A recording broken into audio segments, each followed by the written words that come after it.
Hi friends, welcome back to another episode of Generation Tech. My name is Alan. This episode is going to have some spoilers from the first episode of the second season of The Mandalorian. So we return to Tatooine once again with the Mandalorian Din Djarin. This time around, he's not looking for some extra credits to repair his ship. Instead, he's looking for another Mandalorian, someone that will guide him on his new mission to find Baby Yoda's kin. That individual turns out to be the fake Mandalorian, a self-proclaimed marshal named Cobb Vanth. How do we know he's a fake Mandalorian? Well, his face doesn't really match up to the legendary armor that he's wearing.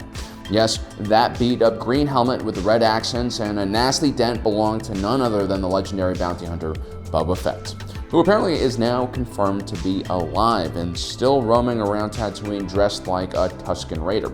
He's even got a slug thrower and a gaffy stick. Now, we're not really sure why Boba Fett has chosen to remain on the planet of Tatooine or how he even escaped the Sarlacc Pit in the first place, but we do have some more information now thanks to this new season of The Mandalorian and a novel trilogy known as the Aftermath series. Now, some people have accused Cobb Vanth of robbery and stealing the armor of Boba Fett. So, when the Marshal first sees a fully bes'kar armored Mandalorian appear in his town, he assumes that a duel to the death will ensue for that armor. But Cobb Vanth clears the air and tells Din Djarin that he didn't steal the armor, he actually bought it from the Jawas. If we are to believe what he says, which honestly is another discussion for another video. So what is important here about this piece of information is that this means the Jawas most likely were the ones who recovered Boba Fett's armor, or at least they encountered the individuals who did. And the last time we see Boba Fett's armor is when he's wearing it and falls into the Sarlacc Pit in the Dune Seas. Sarlaccs were one of the most dangerous creatures in the entire galaxy and therefore also one of Jabba the Hutt's favorite pets. Now, Sarlaccs start off their life as spores. When a male Sarlacc and a female Sarlacc meet each other, the smaller male Sarlacc will parasitically feed off the female one until it's roughly the same size, and then it kind of just explodes and releases millions of spores into the atmosphere. Xenobiologists know very little about the Sarlacc. They're not even sure if it's an animal or some type of carnivorous plant. But they have figured out that the Sarlaccs are far too dangerous to really get close enough to take a sample from or to even investigate.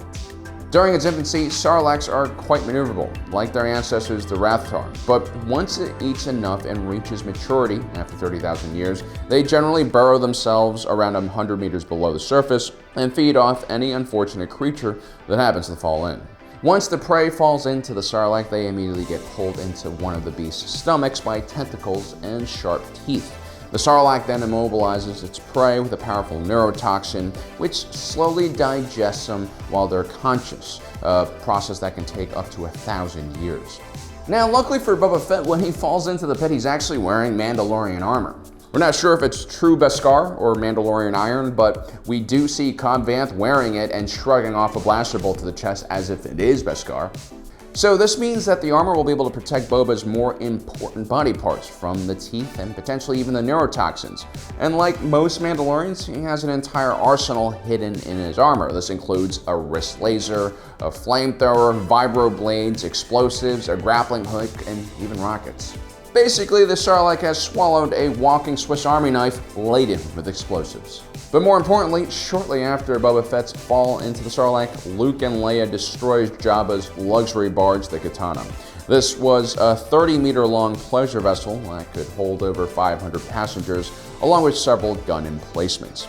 In all of this, burning scrap metal fell onto the Sarlacc, doing quite a lot of damage. Actually, another interesting side note is that when Cobb Vanth gets the Mandalorian armor from the Jawas, he also notices some scorched armor plates from the yacht of Jabba the Hutt. Our next clue about how Boba gets out of the Sarlacc comes from the novel Aftermath. In one of the interlude sections, we are introduced, or should I say reintroduced, to Malakili, the Beastmaster at Jabba's palace. Malakili is a Corellian, and like a lot of human beings, he just doesn't get along with other humans, so he chooses the company of animals and large monsters and beasts. When Luke Skywalker killed the Rancor in Jabba's pit, Malakili wept over the demise of his good friend. And so when he heard Skywalker was being sent on Jabba's barge to the great pit of Carkoon to be fed to the Sarlacc, he was probably overjoyed. Until he heard what actually happened. You see, after Jabba the Hutt died, his entire palace fell into chaos. Without their leader, all of the slaves and servants didn't really know what to do. They were pretty well trained and very domesticated, so they were actually hoping that the Hutts would send another Hutt overlord over there to basically take over the operation. While some individuals decided to flee, Malakili was one of the individuals who stayed. Without any beast to look after, though, the man felt useless. He eventually decides to hoof it over to the Dune Sea. He made a deal with himself that he would try to tame the Sarlacc or die trying. But when he reaches the pit, he sees the chaotic aftermath of the battle that happened over the pit. The Sarlacc is now lying half exposed out of the sand. The yacht had done severe damage to the mouth of the beast and caused it to surface. At the same time, the same Jawas that had sold Cobb Vanth his armor had sliced open the Sarlacc's stomach, or one of the Sarlacc's stomachs, and was now pilfering weapons and armor and other artifacts out of it. So it means it's very likely that the Jawas are the one who pulled Boba Fett out, or at least wounded the Sarlacc enough to give the Mandalorian a chance to get out himself. It's even possible that Boba Fett gave his armor to the Jawas as a token of appreciation for getting him out of a very, very sticky situation. Or maybe Boba Fett had to get naked because that's one of the best ways to throw off an enemy combatant. And so there you have it, that is the connection. Boba Fett most likely did not get out by himself. First, that giant yacht had to crash onto the Sarlacc, and then a bunch of little pesky Jawas basically, had to pilfer and operate their way through the many stomachs to really help them out. Anyway, I'm really excited to see this development of having Temuera Morrison return as Boba Fett. It's going to be awesome to see him in the next few episodes. I'm sure he's going to return and probably tell Din Djarin where the Jedi are. And it's also really kind of cool seeing Cobb Vanth wear his armor.